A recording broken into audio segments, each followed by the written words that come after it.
So in horror, you have cannon fodder. You have all the characters who are going to die, all the way up to the end of the movie. And so that is what the blood pact is.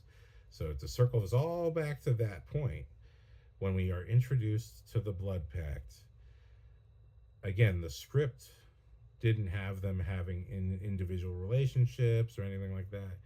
And it was Guillermo del Toro who decided, okay, I'm gonna. This is like a group of 8 people. I'm gonna pair them all up. So there'll be pairs of people, so we can establish different rapports and relationships. And even though it's only visual for the most part, at least the audience can get a feel for them, so that when we get to their inevitable deaths by the Reapers, we will hopefully feel something for them. We'll feel the terror of the moment, and it's just gonna help the audience be into the movie. And that's what a director is supposed to do. You're supposed to create characters that the audience feels something for, which, whatever the genre is, if it's horror, they're gonna die. If it's action, they're gonna live, most likely. And then if it's drama, they're gonna cry at some point and then resolve their issues.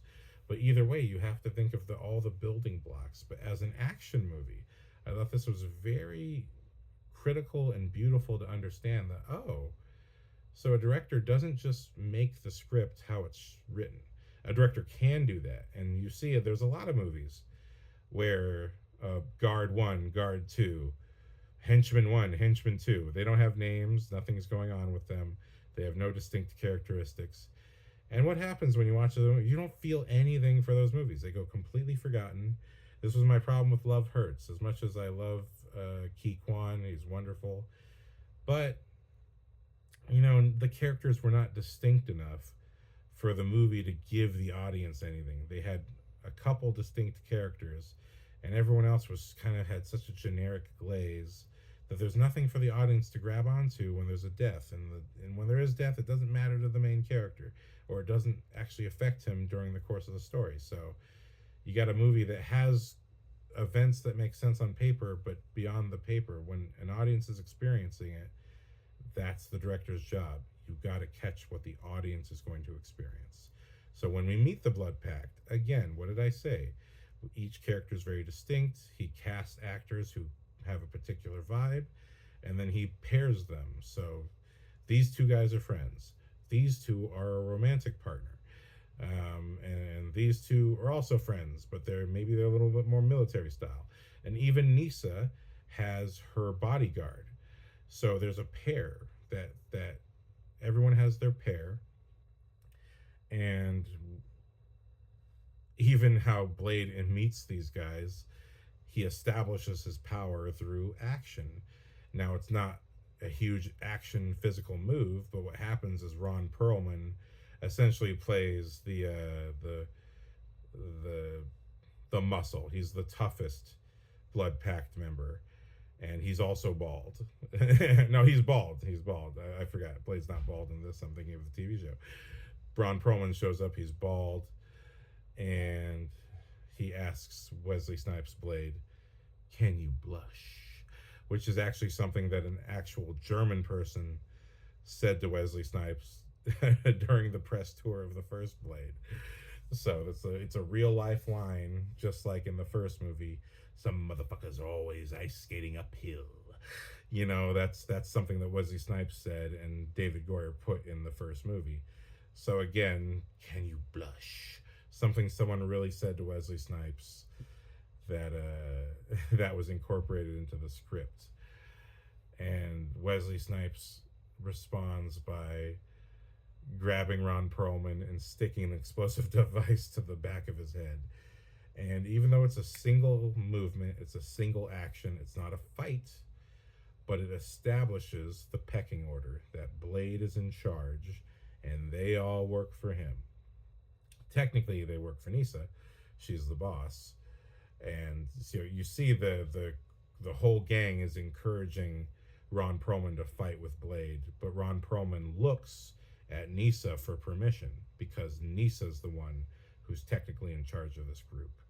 So even these little looks mean something, that you as a director are communicating relationships, power, and permission, okay?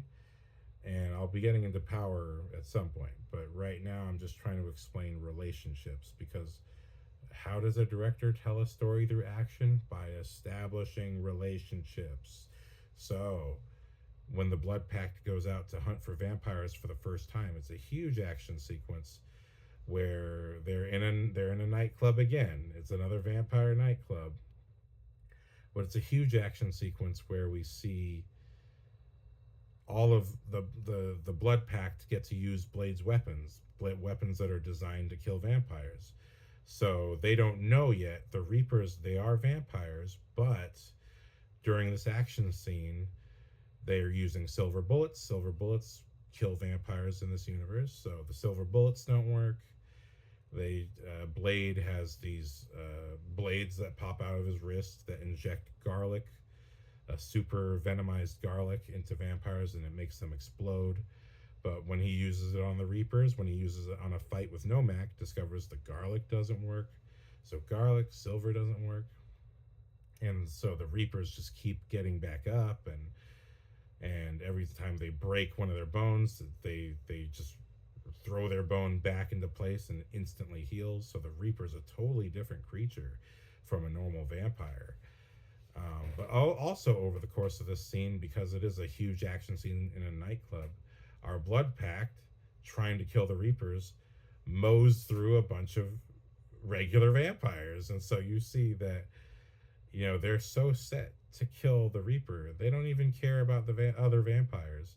But also, this is an important line that's said before the action starts, is when they're looking around the nightclub trying to see if there's any Reapers around. One of the vampires, we see one of the vampire buddies hanging out, and one of them says to the other, should we even be doing this? I mean, most of these vampires aren't pure bloods anyway. And if you watch the first movie, Deacon Frost is not a pureblood. Essentially, in this movie universe, vampires can procreate. They can produce children.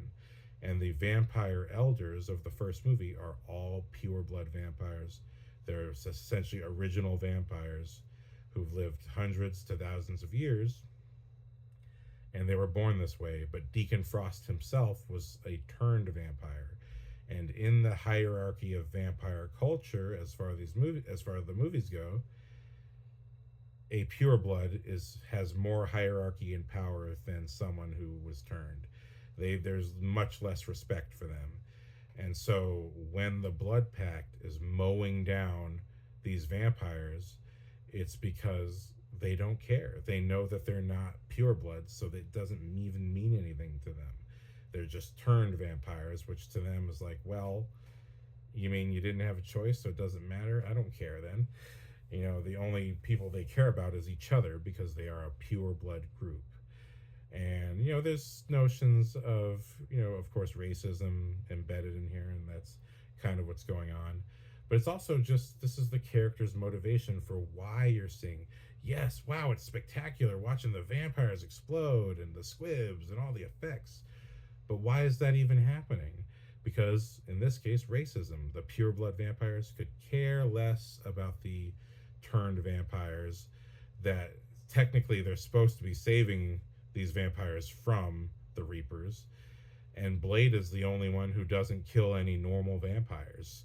You know what I mean? They tell him, you're not here to kill vampires. We're here to hunt the Reapers before the action scene starts. And I know why I'm here. But, so over the course of this scene, you realize Blade had integrity. He kept his word. He didn't kill any normal vampires. Blade's the one who realizes, oh, sunlight's the only thing that works on these guys. So action scenes reveal character, and they have consequence to the rest of the story. So the consequence of the violence is that one of our Blood Pact members gets bitten and is turning. So we're losing one of our guys, and also B, we're learning how the villain operates.